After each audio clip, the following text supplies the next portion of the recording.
Les images ont fait le tour des réseaux sociaux congolais. Le 4 août dernier, cette habitante du village d'Ankoro, âgée de 63 ans, croise la route d'un éléphant alors qu'elle travaille dans ses champs. L'animal la saisit puis la projette. Elle est tuée sur le coup. Pour les habitants, c'est l'accident de trop. Ils s'en prennent au bureau de l'administration.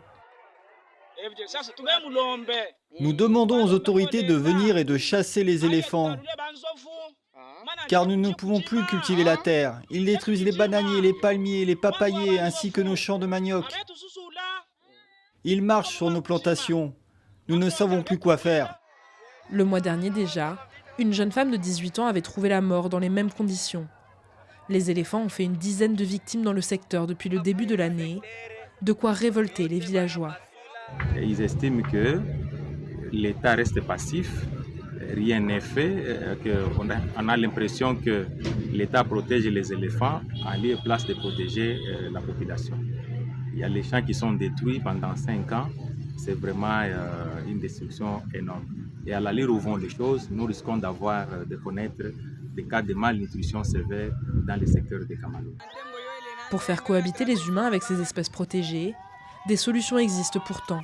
La construction de clôtures ou encore l'installation de systèmes d'alerte, déjà en place dans d'autres pays.